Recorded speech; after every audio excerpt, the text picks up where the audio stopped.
fast.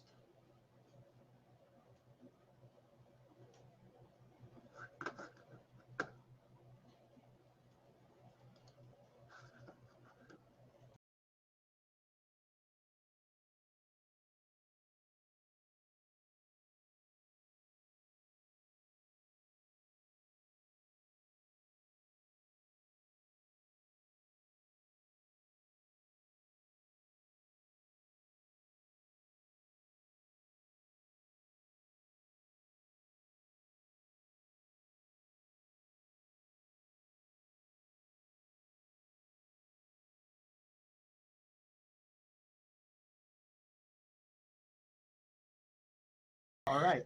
Let me start this by giving you a background. Yes, I met JJ a few years back, but when we started, when the law started, we said we need an expert, and that of course was JJ. So to let us begin this discussion on cybercrime, let me give you this first question. How many internet users in the world do you think there are as of June 2020? JJ, do you think you can answer that? Absolutely not. I'll say, okay, I'll guess 2 billion. Yes. And the guess is? 2 billion. 2 billion. Let's see. It's 4.8 billion actually. So you can imagine 4.8 billion internet users around the world as of last month. No, this is 62% of the world population. 62% are internet users.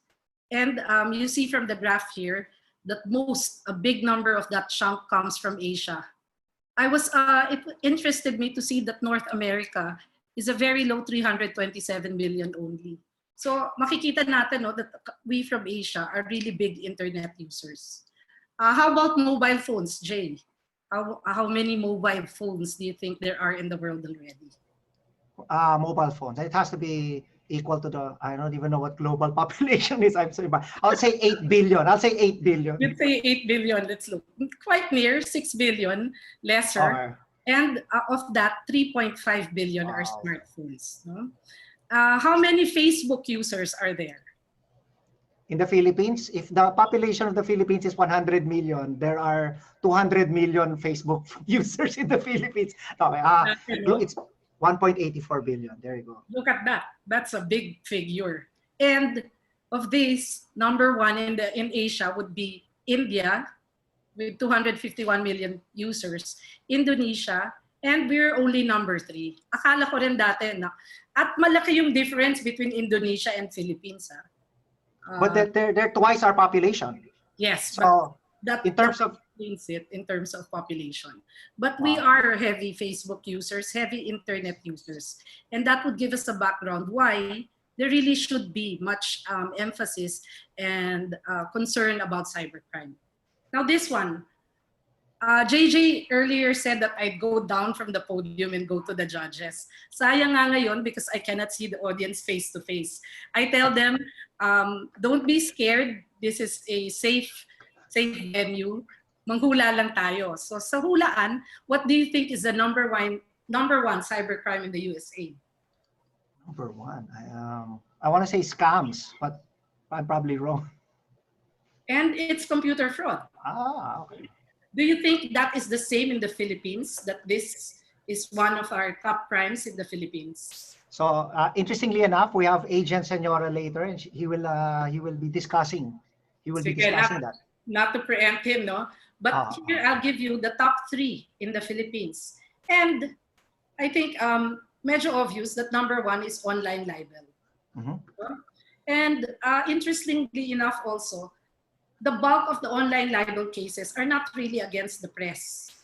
These are private messages on Facebook mostly. Number 2 is online scam, which is swindling and estafa. Kasama dito yung, we called it the love scam. No?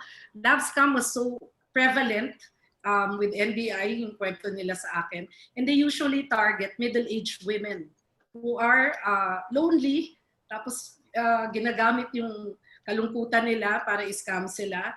And they target the pensions of these lonely women. So ingat lang, no, yung mga middle-aged. And the third one, yung sinabi mo nga na ang tawag ko boso-bosolo. the anti-photo and video voyeurism. So those are the top 3 cybercrimes now in the Philippines. Let me share with you the jurisdiction of cybercrime courts, which deviates a bit from what we are used to. Number 1, local courts have jurisdiction over all Filipino citizens, regardless of the place of commission. So, basta Filipino citizen, kahit sa Japan na kinumit yung cybercrime, the courts here will have jurisdiction. Another one would be where any of the elements were committed within the Philippines or committed with the use of any computer system partly situated within the Philippines. And lastly, that the commission causes damage to a natural or juridical person who at the time of the offense was committed was in the Philippines. So it's not anymore territorial, no? It's not anymore where the crime was committed, but it gives also leeway for jurisdiction to be taken if it was committed by a Filipino citizen or caused damage to a Filipino citizen, to someone who was at the time the crime was committed in the Philippines. Now, I'm sure JJ, who is the Decini case, known for that, can tell us what are the offenses punishable by our RA 10175. Yung tinawag namin the CIA, which are CIA offenses, are against the confidentiality, integrity, and availability of computers and systems. So dito papasok yung illegal access, illegal interception, data interference, misuse of devices, cyber squatting. I would dare guess that at this point, we have very few CIA cases as yet. And then we have computer-related offenses, which are forgery, fraud, and computer-related identity theft. This would be on the rise. We also have content-related offenses, largely cybersex, child pornography, and libel.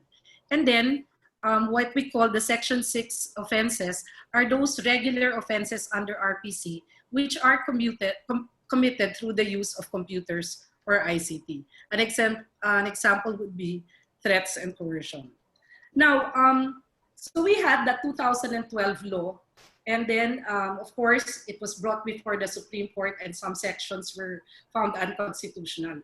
But when that was already, cases coming out from that law were being brought to court, the judges found themselves not ready, no, to handle these cases. So I was a member, and I still am a member of the Philippine Judicial Academy, which is very responsive to the needs of judges. So in the academy, I was a member of the Commercial Law Department. They said, let's come up with training for judges. This was way back in 2016. And what happened then was they came up with an original syllabus. And I said, and they assigned me something on handling of evidence for computer cybercrime cases. And I said, usually I take it. I take these assignments immediately. But then I said no. No matter how I think I am computer savvy, I cannot do this. I'm not ready. And then so we decided, let's put up a roundtable discussion. And JJ was with us. JJ, do you remember this way back in 2016? Electoral RTD. Ah, yes, that's right. That's right. I'm sorry. The beginning. This is the birth of the training of judges on cybercrime. So I said, let's. We're not ready. Let's have JJ on board to be the moderator of that roundtable discussion with me. We were fortunate to have Thomas Doherty, who was the regional head of cybercrime of the U.S. U.S. Embassy in the region, and then. I don't know, no, but we found that it was important to have a multi-sectoral roundtable discussion. So we brought on board some representatives from the NBI, the DOJ, and the PNP. And that was a very interesting discussion, if you remember, JJ, no? So yes, yes. What came out for that was there was a need for clear rules on how to proceed in obtaining digital evidence, no, and procedure for cybercrime cases, especially search and seizure, because there was what we called preservation of traffic data. The NBI and PNP could do that on their own, but nagsumbong sila sa amin, no, hindi naman ho ini-ignore yung aming mga requests from the telcos. Sabi namin, bakit? Kasi wala nang clear rules on how to go about it. So it became evident that the protocol for search and seizure of computer data was lacking. And this was largely something that was new to judges, not only to judges, but also to the MPI and the PNP. And of course, the subjects of that, they could easily resist and deny, saying na walang clear rules. So we said, okay, from that, we coordinated, we asked the PNP and the NBI what their problems were, and having those in mind, that's where we had the start of coming up with the rules of procedure for cybercrime. And then, so in August 2018, 2 years after, because this was a work in progress, finally, we were able to come up with this rule on cybercrime warrants, and this is how it looks like. No, we distributed this. The technical working group that worked on this, because I was also a member of the Supreme Court Subcommittee on Commercial Courts, the members of the TWG, a majority of those were all present in that roundtable discussion. So they knew where to start. And then we finally came up with 8 sections for this rule on cybercrime warrants, which would be the general preliminary provisions, general provisions containing definitions. We have preservation of computer data, disclosure of computer data, which proved really relevant to the NBI and PNP, and then interception and search, seizure, and examination of computer data, which is within the domain of courts, and custody, and finally destruction of computer data. Let me tell you that there are 8 courts now with national jurisdiction in issuing warrants. We patterned this after what we had in the IP rules also, which gave 4 courts national jurisdiction. So because of that, we launched the cybercrime training for judges. And this is what I'd like to share with the audience here with us now, that the Philippine Judicial Academy and the Supreme Court, they're really doing their best. We're exerting our best efforts to bring cybercrime training for judges. These are more or less the topics we have in our training for judges. First, we have the rule on cybercrime warrants to give them a briefer, together with a briefer also on the Budapest Convention and its relevance to our warrants. This, we are fortunate to have Supreme Court Justice Estela Perlas Bernabe and Court of Appeals Justice Apolinario Bruselas Jr. taking turns in taking this topic. And then we have the cybercrime basics and the cybercrime law. Of course, JJ takes that on together with former IP head Ricardo Blancaflor. And then we've invited experts from the US to give us an overview on digital evidence. Ito patok na patok to sa judges because this OV Carol, he'll let the judges flash out, get out their cell phones, no? And then sasabihin nila, and then he'll run them through, going through their apps to show them that he can actually tell them where they were on this particular date, on this particular time. Ako, nagulat ako that it can even, like if you were in an outlet in Spain, it can even tell you which store you entered, no? So yung mga lalaki dun sa audience medyo natakot, no? And then we have privacy in digital media, which Supreme Court Justice Marvic Leonen explains on, giving, of course, a briefer on how to balance and make sure that the privacy rights are always protected. Judge Nelda Montesa, who's very famous now because of her decision in the Maria Ressa case, Rappler case, takes on preservation, disclosure, and interception of digital data. I lecture on warrants to search, seize, and examine. A few of my slides I will share with you later. And then Judge Elma Wagan of Pasay explains on custody and destruction of computer data. Our training will not be complete without the participation of our guests from the PNP. For here we have Major June Aprazado and Levi Lozada. They teach us about how they go about analyzing the computer data, which is forwarded to them after these are seized. So all in all, maganda yung training namin for judges. And I hope that we can get feedback also from the practitioners as to how their cybercrime cases are being heard by the courts. Now, as I said, I will give you a very quick rundown on search and seizure search warrants to search, seize, and examine. What are the commonalities with the ordinary search warrants with this type of warrant? Also, they can only cover one crime. And of course, the same would be also the requirements of particularity, particularly on the items and the places to be searched. The difference now is, unlike ordinary search warrants, where yung items to be seized are tangible, no? Magsiseize ka ng fake DVD, kukunin mo yung DVD, kukunin mo yung fake Maggie Sabor. Dito, not only tangible items are the subject of the warrants, but also non-tangible.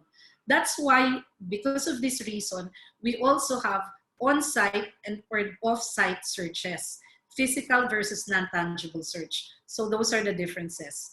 As I said, what's the subject of a warrant to seize, search, seize, and examine? Computer data, which you know that, no?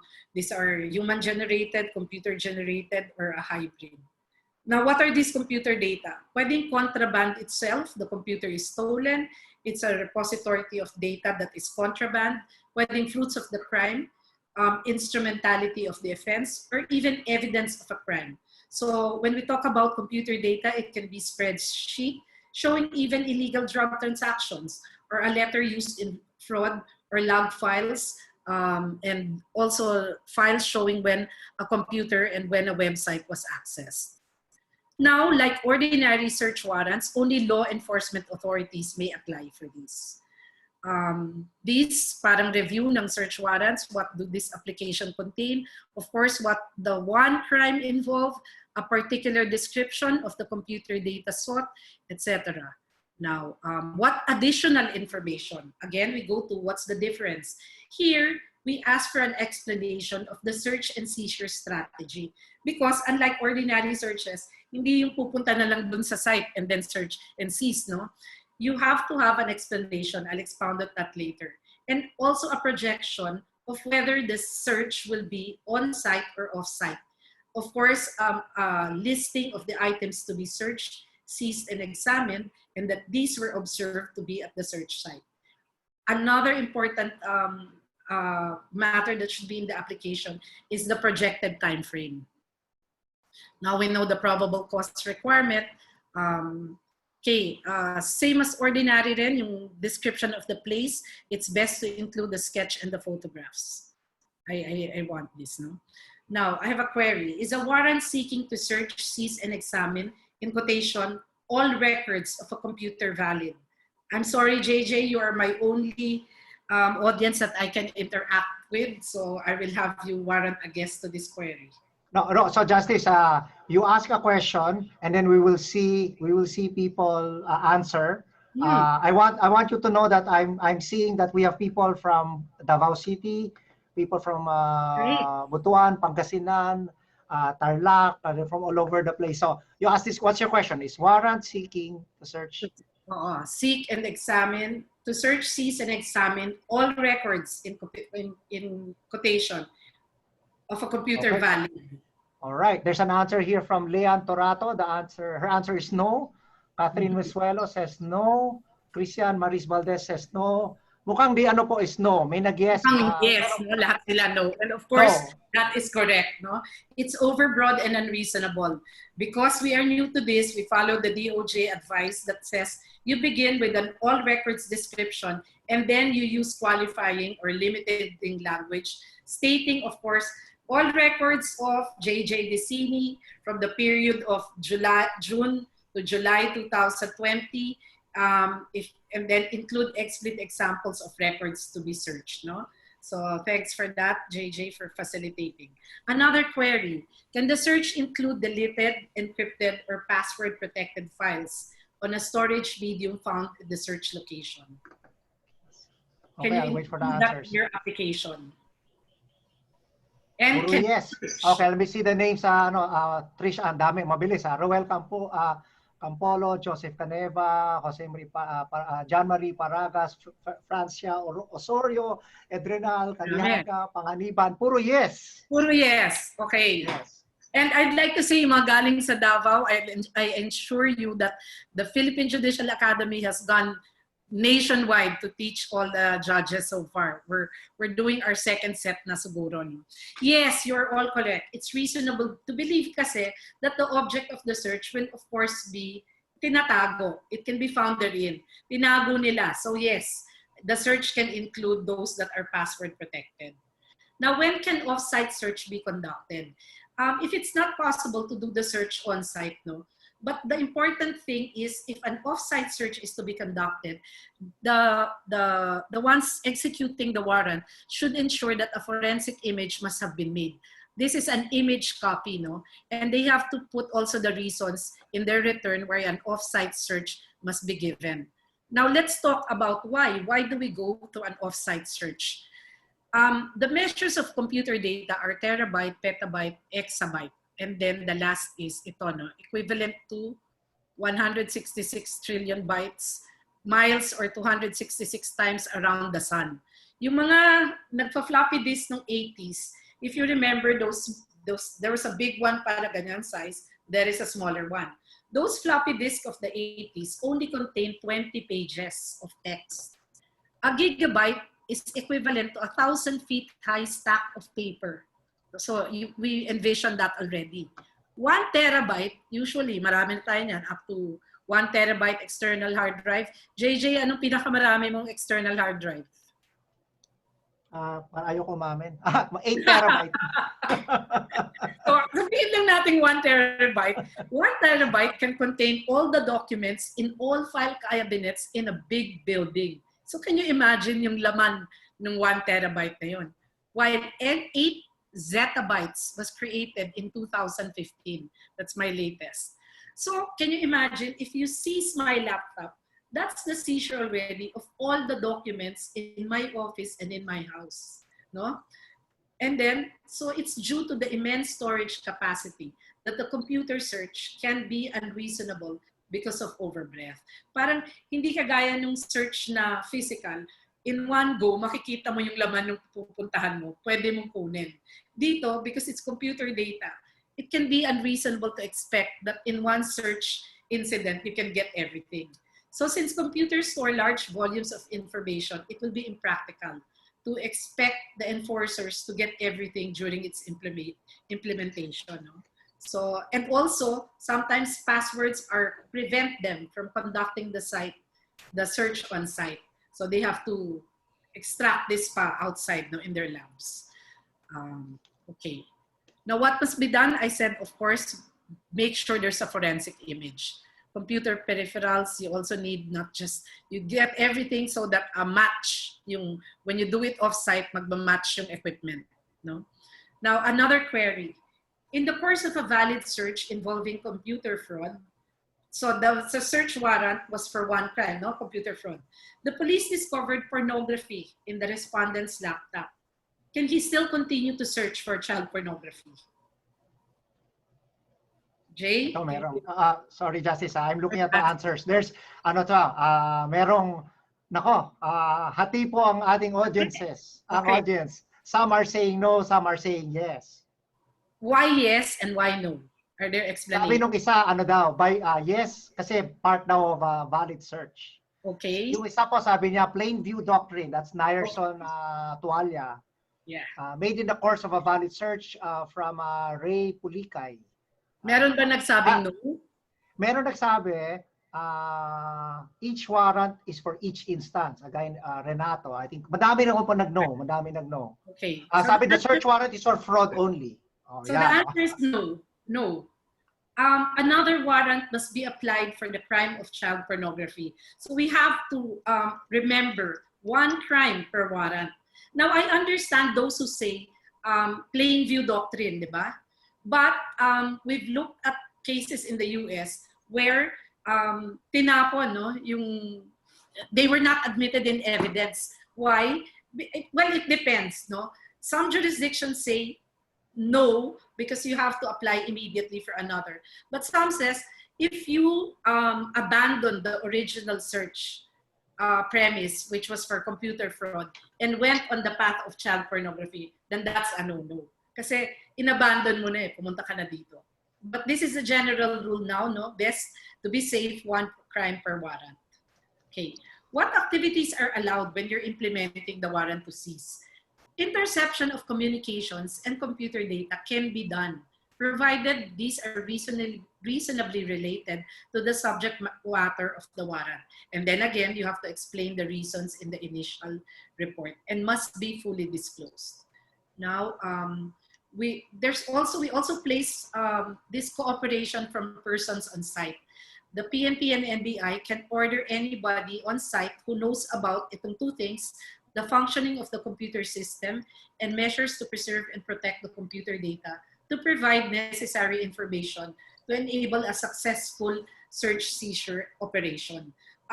We envision here, example, you're in an office and there's an IT department, then the law enforcement authorities can ask for their cooperation. Now, if ikaw naman yung nakuhanan ng computer data, what is your remedy if you think that it's an unlawful seizure? Of course, you file a motion for the return of the computer system, but if I were the judge, I'd make sure first that there was a forensic image already that was made. You can say that no lawful ground exists to withhold the return to you as the owner, and it's necessary for you to recover possession. Let's say, yung thesis ng anak mo nandun, or yung tax documents mo nandun, then yes, it can be done. Maybe the other speakers will explain more about this forensic image and why it's really secure because of the hash values. No? Now, cooperations, we did this. What's the remedy? And then two-stage search, again, the imaging, which is you copy everything on site, but the analysis can be done later on in the lab. Okay, query. This is a nice query, no?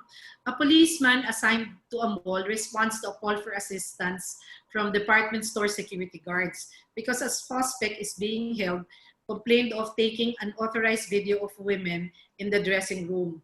So the policeman arrests the man and takes possession of the cellular phone. Now, yung women, galit na. They want the cellular phone to be opened and examined so that the videos taken of them may be erased and verified to be used as evidence against the suspect. The question now is, can the policeman, right there and there, search the cell phone which he has taken in his possession? Grabe, Judge. Itong mga question na to, ako nahihirapan. Kung nagpa-exam ka, babaksak ako. Okay, so I'm looking at, madami po sumasagot. Hati po ang ating audience. Although I think it's leaning towards no. No. No. Okay, so they need a warrant now. But sabi, you cannot search, but you can confiscate the phone. Yes. Okay. Sabi so isa, search to incidental to arrest. Okay. You can search now, incidental to arrest. Did anyone say what kind of warrant they need? Because in this, this is a lawful...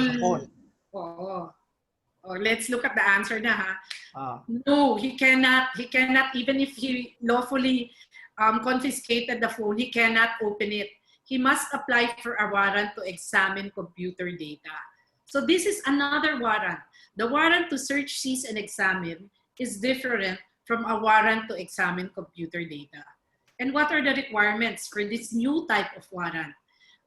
There should have been possession of a computer device. In this case, it was a mobile phone, which was acquired by a lawful warrantless arrest or other lawful means. No? And then a forensic examination of the computer data is needed. There's a probable offense involved, and there's relevance and necessity of the computer data sought for that particular investigation. No? And then you see what were the circumstances surrounding the lawful acquisition of the computer device. So in my query, yun nga, no, he was called upon by the security guards because of the, he was caught on the act of taking video of women in the dressing room. But again, there's a different warrant to examine that is needed. So it has similar provisions as the warrant to search, seize, and examine. I said, no, that there are 8 courts throughout the Philippines where they can issue warrants enforceable all over, no? And this is because computer data is stored in a network and may be located in multiple locations. Now, can warrants be executed abroad? Yes, these 8 courts can issue warrants which can be enforced outside the Philippines. But the I must clarify here, hindi yung court ang mag-execute, no? They should be coursed through the DOJ Office of Cybercrime.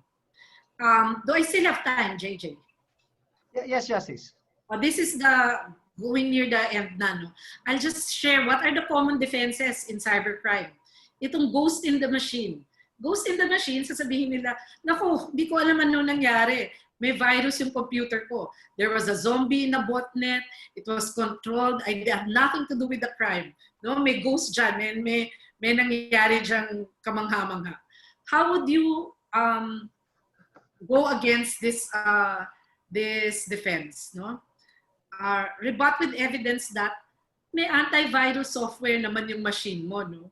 And then the examination of your computer will show that there are no known viruses, trojans, or spyware programs found therein. And then let's also use other corroborative evidence, no? Let's say yung crime niya was child porn, and then we look into the computer that there were Google searches for terms relevant to the crime, no?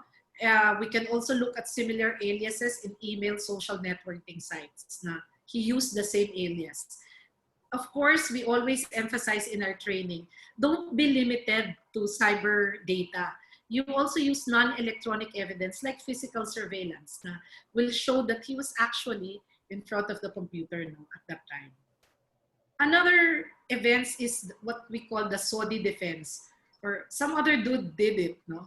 Sasabihin niya, I'm not the only one with access to my computer. There were other people in my dorm. My roommates had access. I used a wireless router, you know. There could have been somebody who hacked into it. Others had access to the server. How do you rebut that?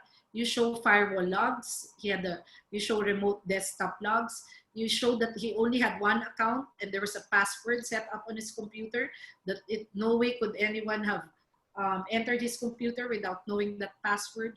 You showed that the router was locked down. Other activity on the computer indicative of the defendant's use of it before and after incriminating activity. So you look at the time log. Kung yung crime was committed between 3 to 3:30 and you can show that he was using it before 3 and after 3:30, then that's good evidence.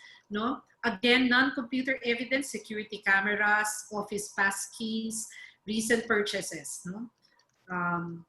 Another common defense is he was not technically capable. No? Hindi ako marunong yan eh. I had no technical degree or training. So you combined it with make it really confusing. No? Sabihin ka, I don't know what's happening. But you rebut that with evidence showing his educational background, yung work history niya, naging tech support pa siya, testimony from close classmates, co-workers, people who know him, to have working knowledge of how to use the computer. And then you look at purchases even, internet history, to show na, oh, meron naman tong knowledge about how to use the computer. No? And then another one, sabihin niya, I've been framed. No? Malinis naman yan eh, nung sinerch nila. Tapos bigla na lang nandyan yan. Something must have happened in between when that computer was imaged because I swear it wasn't there, no? The NBI, the PNP is framing me. So how do you rebut that? You look at the time, date stamps, and the imaging. I told you about the importance of imaging the file. And then the present log and audit files. You also document. That's why when I've had the privilege also of talking to some PNP personnel. It's important that when you go, you photograph and document the whole search operation, yung first respondents. And then you show the chain of custody, much like drugs. And then this is the most important thing that mahihirapan na yung accused to resist, to show that the hash values are the same, no? To prove authenticity of data. And explain, of course, the process of imaging to protect the evidence. These are things that you will have to convince the judge of, but hand in hand with how we're training the judge, they already know how to look for and how to ensure that there was security in the image. We also have that defendant lacked the intent or mens rea. Sabihin niya, hindi ko alam that selling copies of software is illegal. I thought sharing copies of software was okay, no, for IP crimes. You rebut that with evidence na binigyan ka na ng cease and desist notices eh. And then you had in chat logs, you were also participating, and then you had termination or warnings by ISPs, and you also showed na yung sinishare niya is shoddy quality with low prices. So, okay, I stop share. JJ and the audience, I hope that was, I did my part in sharing what I know in cybercrime. Thank you, Justice. We're very grateful. There will be an open forum later, but looks like you started off that. There's some comments already, very informative. Justice from Marco Kunanan. We have people all over the country listening in. There's even somebody from LA. Wow. JJ, Legazpi, I'll share lang, no? I'll share. Legazpi Albay. Legazpi Albay. Oh, I'll share lang, no? I was appointed MTC judge in 2001. When I was an MTC judge, I saw that most of the judges, ang daming folders sa harap. What I did, it was really helpful for me. From the beginning of my, as I sat as a judge, I already had a laptop. I remember my laptop then was medyo, hindi as ganda nitong mga bago nating Mac, no? But my father-in-law, I have to thank him. He, up to this date, no, he's so computer savvy. He gifted me with a set of search engines na nasa CD pa. So from the very beginning, I started my career in the judiciary, trying to be computer savvy, and I think it has helped me. But now, especially now with COVID, I'd like to share also that here in the CTA, we've had successful video conferences. We've had the cooperation of the BIR and the litigants. Ang galing, kasi kahit malayo, can join us. So I hope that this interest in cybercrime and in being computer savvy can be spread more among the litigants, litigators, practitioners.